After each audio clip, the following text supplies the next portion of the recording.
Bismillahirrahmanirrahim. Assalamualaikum warahmatullahi wabarakatuh. Alhamdulillah, wassalatu wassalamu ala rasulillah wa ala alihi wa sahbihi wa mawala. La hawla wa la quwwata illa billah. Allahumma sholli ala sayyidina Muhammad wa ala ali sayyidina Muhammad. Salam bahagia, salam merdeka belajar.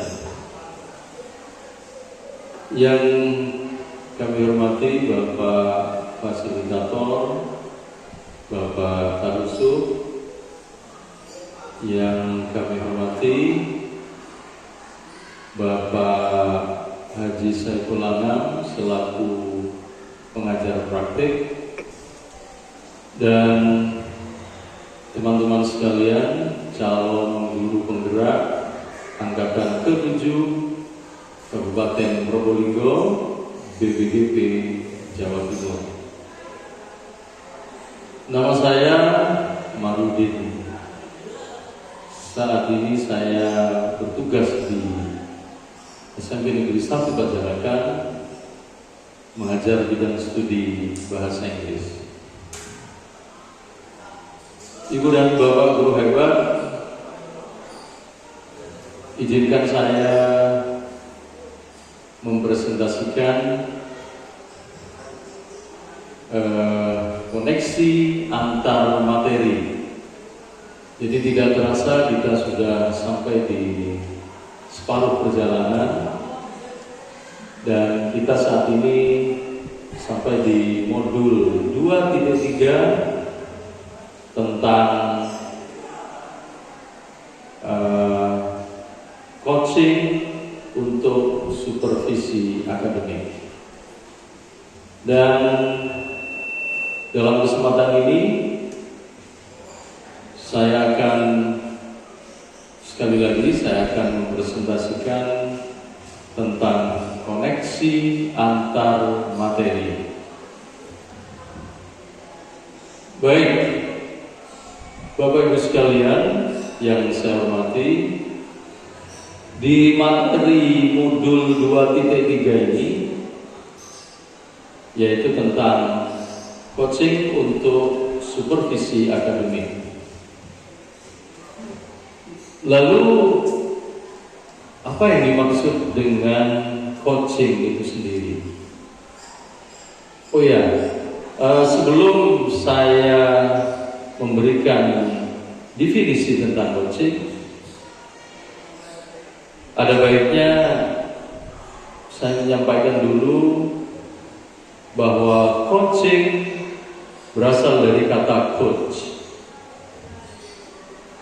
Jadi kalau kita bicara tentang coach, yang yang sering kita dengar adalah coach yang berhubungan dengan dunia olahraga.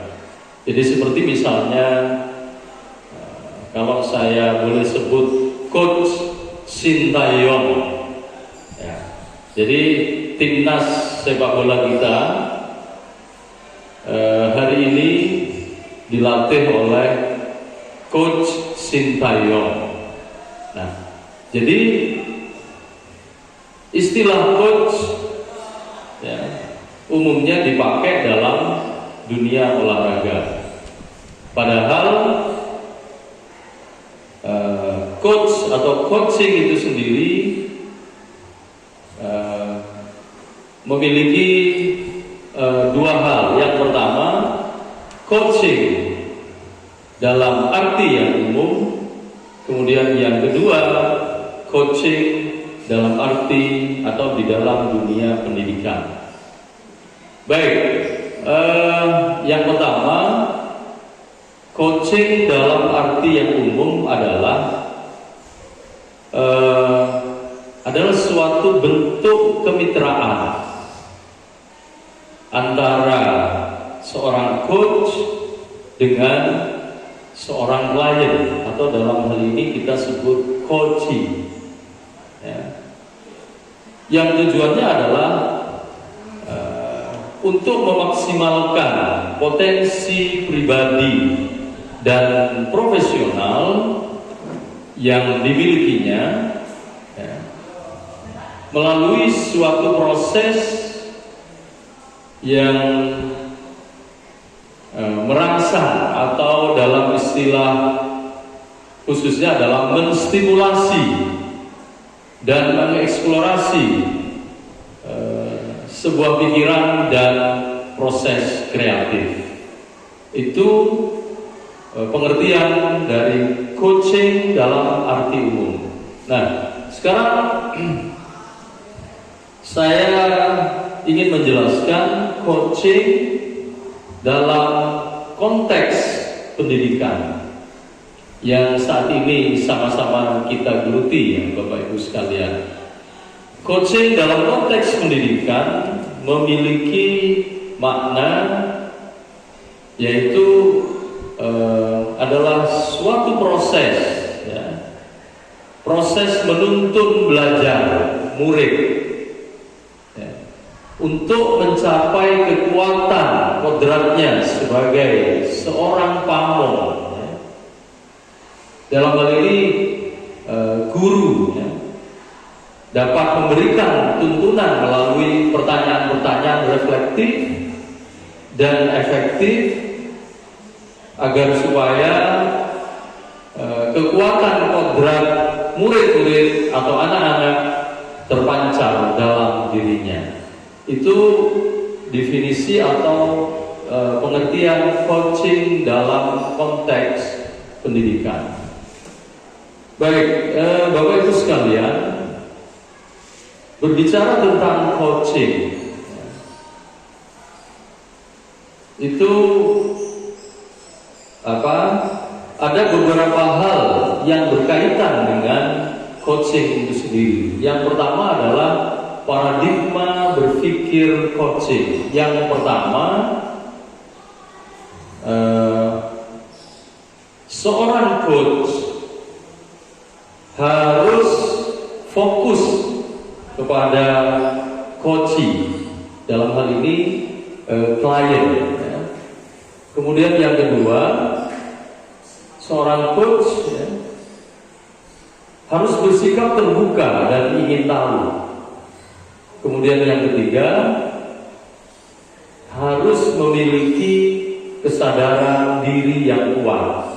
Dan yang keempat adalah harus mampu melihat peluang baru dan masa depan.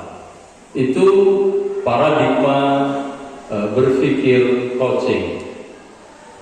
Kemudian yang berikutnya adalah prinsip coaching. Ada 3 hal, diantaranya yang pertama adalah kemitraan.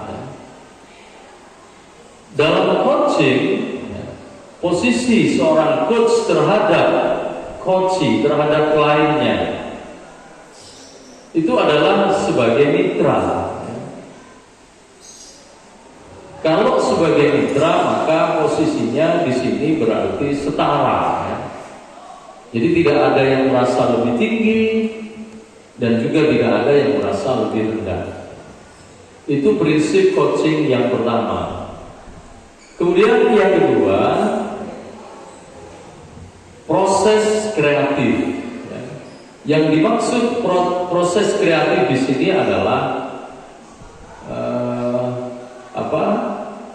coaching dilakukan melalui sebuah percakapan, yaitu percakapan 2 arah, sehingga dalam hal ini akan memicu proses berpikir seorang coachee dan memetakan, ya, serta menggali situasi dan kondisi coachee untuk menghasilkan sebuah ide-ide baru.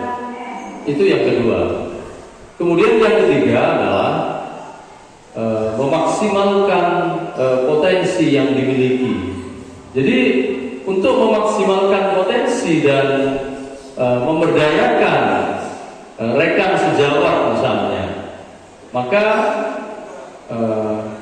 percakapan, ya. Percakapan yang dilakukan itu harus atau perlu diakhiri dengan suatu rencana tindak lanjut, ya, yang diputuskan oleh rekan sejawat sendiri yang dikembangkan. Itu prinsip coaching. Kemudian yang berikutnya adalah kompetensi coaching. Terdiri dari 3 hal. Yang pertama adalah kehadiran penuh atau presence, ya. Yang dimaksud di sini adalah kehadiran penuh adalah kemampuan untuk bisa hadir, ya, utuh bagi seorang coachee, ya. Atau di dalam coaching itu sendiri disebut sebagai coaching presence, ya, dalam hal ini, sehingga secara fisik, kemudian pikiran, hati, ya, itu bisa selaras pada saat melakukan coaching, ya. Oleh karena itu, kehadiran penuh ini, kehadiran penuh ini adalah bagian dari kesadaran diri yang akan membantu munculnya paradigma berpikir dan kompetensi lain pada saat kita melakukan percakapan coaching itu sendiri. Kemudian yang kedua, Bapak Ibu sekalian yang saya hormati, yaitu mendengar aktif. Yang dimaksud di sini adalah kemampuan untuk tetap fokus kepada apa yang dikatakan oleh lawan bicara dan mampu memahami dari keseluruhan makna yang tidak terucap. Seperti misalnya dalam percakapan itu akan tampak bahasa tubuh atau body language yang ditampilkan. Kemudian yang ketiga, kompetensi coaching adalah mengajukan pertanyaan yang berbobot, ya. Jadi pertanyaan yang diajukan oleh seorang coach itu diharapkan mampu menggugah seorang coachee untuk berpikir, ya, dan dapat menstimulasi pemikiran, ya. Kemudian memunculkan hal-hal yang mungkin belum terpikirkan sebelumnya, ya. Kemudian mengungkapkan emosi atau nilai di dalam diri, ya, dan yang mampu mendorong seorang coachee, ya, untuk membuat sebuah aksi, ya, bagi pengembangan diri dan kompetensinya. Itu ada 3 hal yang merupakan kompetensi coaching. Lalu berikutnya kita melangkah, ada yang namanya alur, ya, alur percakapan yang dalam hal ini menggunakan model Tirta, ya. Bapak Ibu sekalian, kalau kita mendengar kata Tirta, maka yang ada di dalam bayangan kita, saya yakin Bapak Ibu juga, itu tertuju kepada air, ya. Air yang mengalir, ya. Baik, kalau kita kaitkan dengan alur percakapan Tirta, di sini ada 4 hal. Yang pertama adalah tujuan, ya. Maka di dalam kegiatan percakapan tadi harus menyepakati ya, topik atau tema pembicaraan dan apa kira-kira hasil dari pembicaraan itu yang diharapkan. Kemudian yang kedua, identifikasi ya. Jadi Tirta itu sendiri merupakan sebuah akronim ya. Jadi yang kedua, I-nya adalah identifikasi. Yang dimaksud di sini adalah menggali ya, dan memetakan situasi yang ada pada saat ini, kemudian menghubungkan fakta-fakta yang ada. Itu yang kedua. Kemudian yang ketiga, huruf R-nya adalah rencana aksi. Yang dimaksudkan di sini adalah pengembangan ide atau alternatif solusi untuk rencana yang akan dibuat. Itu yang ketiga. Kemudian yang keempat yaitu tanggung jawab. Yang dimaksud di sini adalah membuat komitmen atas hasil yang dicapai dan untuk langkah-langkah selanjutnya yang akan dilakukan. Itu tadi tentang alur coaching yang dalam hal ini menggunakan model Tirta. Bapak Ibu sekalian yang saya hormati, kemudian kita melangkah kepada supervisi akademik dengan paradigma berpikir coaching. Supervisi akademik perlu untuk dimaknai secara positif sebagai sebuah kegiatan yang berkelanjutan, yang tujuannya adalah untuk meningkatkan kompetensi guru sebagai pemimpin pembelajaran dalam mencapai sebuah tujuan pembelajaran, yaitu pembelajaran yang benar-benar berpihak kepada murid. Ya. Oleh karena itu, kegiatan supervisi akademik yang dilakukan memiliki sebuah tujuan, yaitu pemberdayaan dan pengembangan kompetensi diri, dalam hal ini guru ya, dalam rangka untuk meningkatkan performa mengajar ya, dan mencapai tujuan pembelajaran itu sendiri. Dalam pelaksanaannya ya, ada dua paradigma utama yang menjadi landasan untuk menjalankan proses supervisi akademik yang memberdayakan, yaitu paradigma pengembangan kompetensi yang berkelanjutan, dan yang kedua adalah optimalisasi potensi setiap individu. Kemudian yang berikutnya adalah supervisi akademik dengan paradigma berpikir coaching. Yang kedua adalah prinsip supervisi.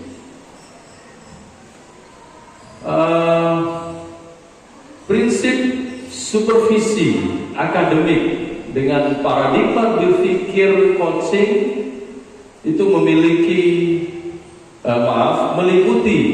yang pertama adalah kemitraan. Kemudian yang kedua harus konstruktif. Kemudian yang ketiga adalah terencana. Yang berikutnya adalah harus bersifat reflektif. kemudian objektif, berkesinambungan dan komprehensif, kemudian pelaksanaan supervisi akademik itu sendiri didasarkan pada kebutuhan dan tujuan sekolah dalam 3 tahap, yaitu yang pertama adalah tahap perencanaan, kemudian yang kedua pelaksanaan supervisi itu sendiri, dan yang ketiga adalah tahap tindak lanjut. Bapak Ibu sekalian, pada tahap perencanaan di sini seorang supervisor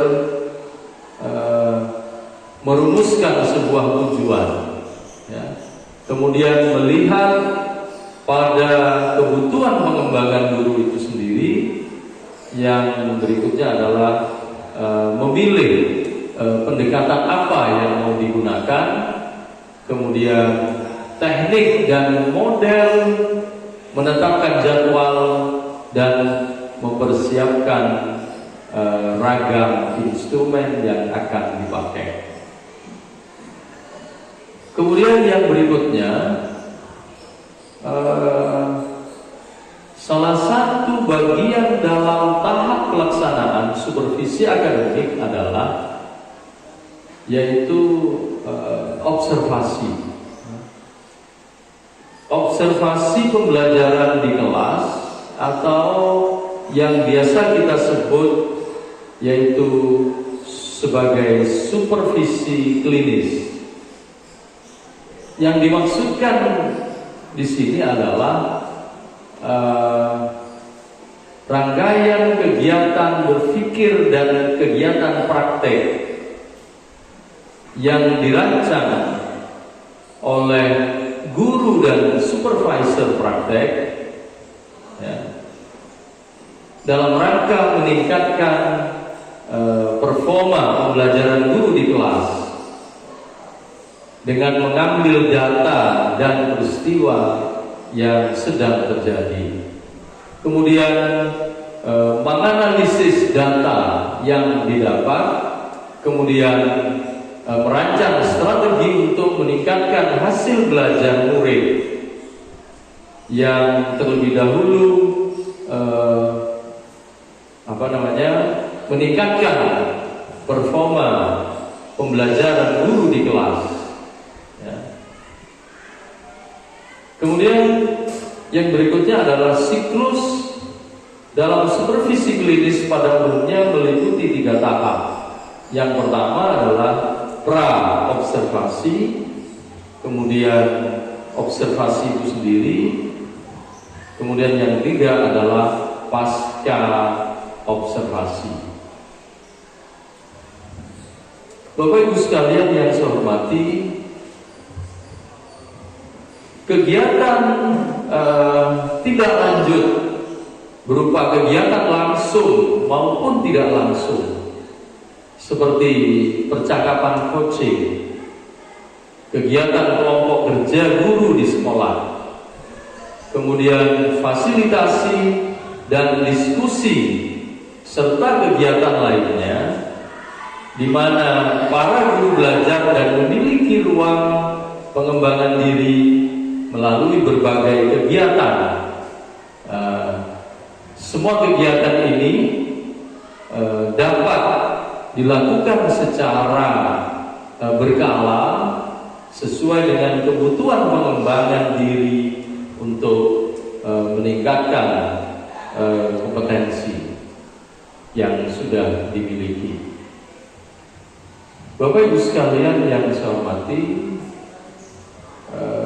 sekarang kita berbicara tentang refleksi materi modul 2.3, yaitu coaching untuk supervisi akademik. Yang pertama adalah pemikiran reflektif terkait pengalaman belajar. Yang pertama adalah emosi sosial yang dirasakan. Kemudian yang kedua, yang sudah baik ya, mendapatkan pemahaman dan pencerahan tentang materi coaching untuk supervisi akademik dan sudah mempraktekannya. Oh ya, kembali ke emosi sosial yang pertama tadi. Di sini supaya termotivasi untuk lebih giat belajar, ya, untuk mendapatkan pemahaman yang sudah baik terkait coaching untuk supervisi akademik. Kemudian kita lanjut yang ketiga, yang perlu diperbaiki terkait dengan kompetensi coaching, terutama pada kompetensi mengajukan pertanyaan yang berbobot. Kemudian yang keempat, keterkaitan terhadap kompetensi dan kematangan diri pribadi, yaitu mengoptimalkan kekuatan diri sebagai seorang pendidik yang mampu menjadi seorang coach dan melakukan kegiatan coaching bagi orang-orang atau warga di lingkungan sekitarnya. Kemudian kita masuk ke dalam analisis terkait materi modul 2.3.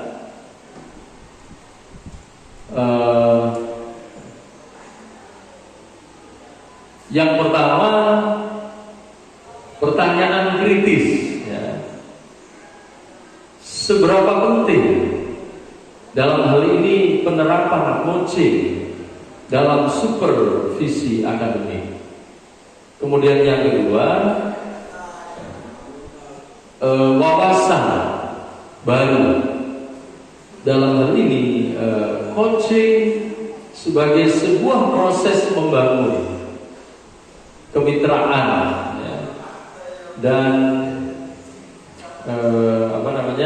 menghilangkan sebuah kesenjangan, ya.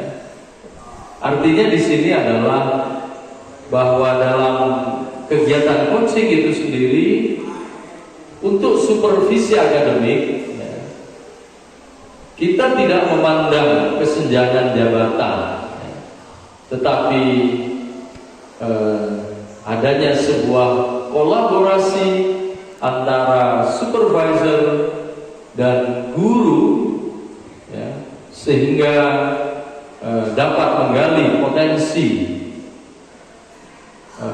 bukan bertujuan menilai, ya.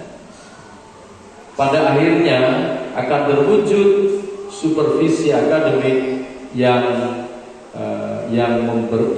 memberdayakan. Ini yang saya kira penting, ya. Kemudian yang ketiga adalah tantangan,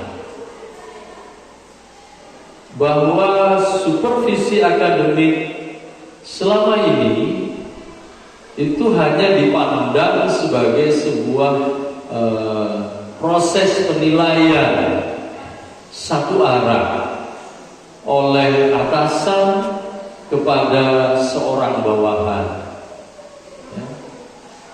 Maka mindset ini harus kita ubah menjadi bahwa supervisi akademik itu dilakukan pada dasarnya adalah untuk atau sebagai proses kolaborasi yang memberdayakan. Jadi tidak semata-mata menilai atasan, menilai seorang bawahan. Kemudian yang berikutnya, yang keempat adalah supervisi akademik menjadi sebuah alternatif terhadap sebuah tantangan. Maksudnya adalah kita dapat menerapkan proses coaching yang baik dalam sebuah supervisi akademik. Dalam hal ini seorang coach lebih berperan menjadi pendengar yang aktif, ya, dan memberikan pertanyaan yang dapat menggali potensi kekuatan yang dimiliki oleh seorang coachee. Kemudian pada akhirnya akan didapat sebuah komitmen atau kesepakatan, ya, dari seorang coachee untuk menyelesaikan segala masalah dan tantangan dalam kolaborasi yang betul-betul memberdayakan. Bapak Ibu sekalian yang saya hormati, sekarang kita masuk ke dalam koneksi antar materi. Dalam modul 2.1 kita saya sudah mendapatkan pembelajaran tentang pembelajaran berdiferensiasi. Dalam pembelajaran berdiferensiasi itu sendiri dilakukan sebuah pemetaan, ya. Pemetaan dalam hal ini kebutuhan belajar siswa yang meliputi kesiapan belajar, kemudian minat belajar, dan yang ketiga adalah profil belajar murid. Ya. Hasil dari pemetaan itu dapat digunakan, ya, murid dalam hal ini coachee dalam proses coaching, dalam proses coaching yang dilakukan, sehingga pada proses coaching itu seorang coach mampu mengoptimalkan potensi yang dimiliki oleh murid, ya, untuk menemukan sebuah solusi atau jalan keluar yang terbaik di dalam pembelajaran murid-muridnya. Jadi ada korelasi atau kaitan antara materi dalam modul 2.3 tentang coaching untuk supervisi akademik dikaitkan dengan modul 2.3 yaitu tentang pembelajaran berdiferensiasi. Kemudian kita kaitkan dengan modul 2.3 yaitu tentang pembelajaran sosial emosional. Bisa saya jelaskan di sini bahwa di dalam melakukan proses supervisi akademik dengan paradigma berpikir coaching, seorang pendidik itu membutuhkan atau memerlukan sebuah keterampilan sosial emosional. Dalam hal ini kesadaran pribadi, ya. Kemudian pengelolaan diri atau yang lebih dikenal dengan manajemen diri, ya. Kemudian kesadaran sosial dan Yang berikutnya adalah pengambilan keputusan yang bertanggung jawab. Seorang coach dalam hal ini perlu memahami dan menumbuhkan kompetensi sosial dan emosional dengan tujuan apa?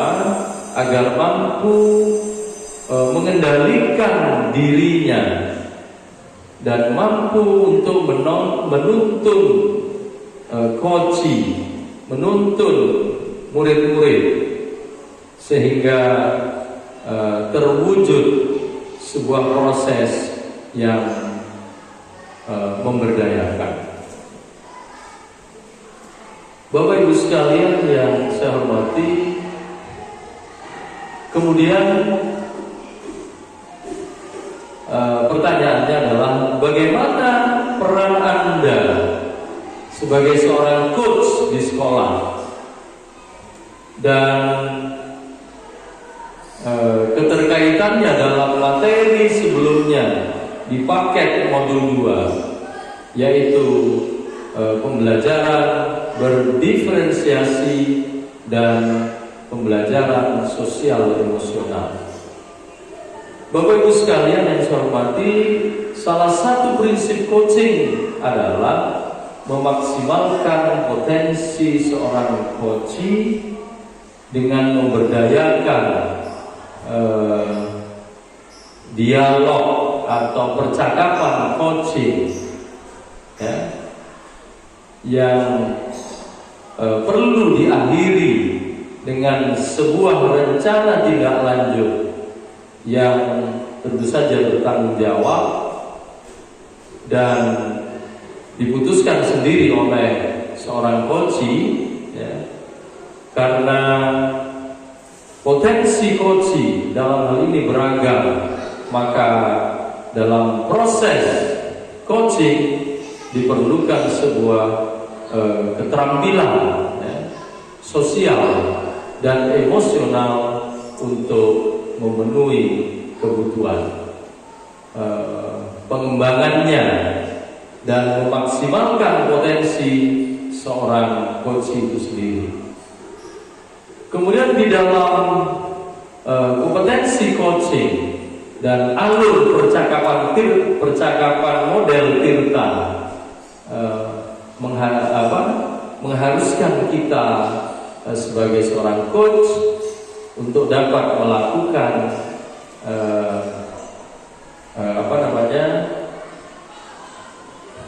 melakukan teknik stop dan mindfulness listening. Kemudian bagaimana keterkaitan keterampilan coaching dengan pengembangan kompetensi sebagai pemimpin pembelajaran? Bapak Ibu sekalian yang saya hormati, dalam praktik baik coaching terhadap murid maupun rekan sejawat dengan menerapkan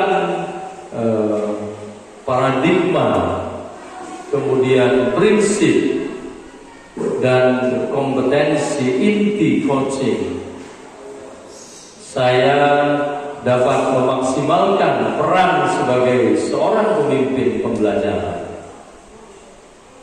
Coaching atau kegiatan coaching menjadi salah satu proses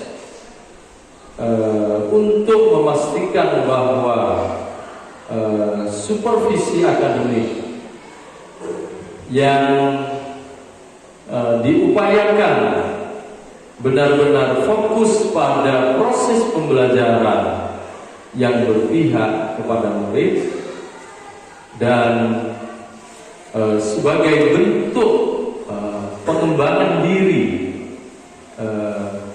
dalam menguatkan peran sebagai pemimpin pembelajaran. Kemudian rangkaian supervisi akademik itu sendiri merupakan suatu usaha, ya,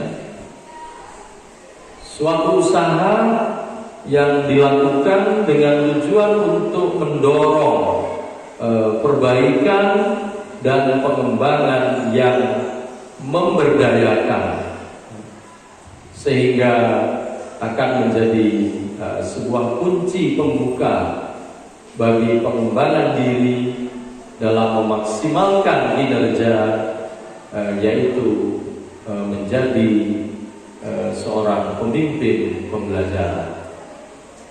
Bapak Ibu sekalian yang saya hormati, serasa sudah banyak sekali saya berbicara, namun saya merasa juga masih banyak kekurangan yang ada pada diri saya. Oleh karena itu mohon kritik dan saran untuk perbaikan presentasi saya selanjutnya atau pada modul ini. Demikian Bapak Ibu yang bisa saya sampaikan. Sekali lagi mohon maaf atas segala kekurangan, dan terima kasih atas segala atensi dan perhatiannya. Saya akhiri. Wabillahi taufiq wal hidayah. Assalamualaikum warahmatullahi wabarakatuh. Bergerak, tergerak, dan menggerakkan.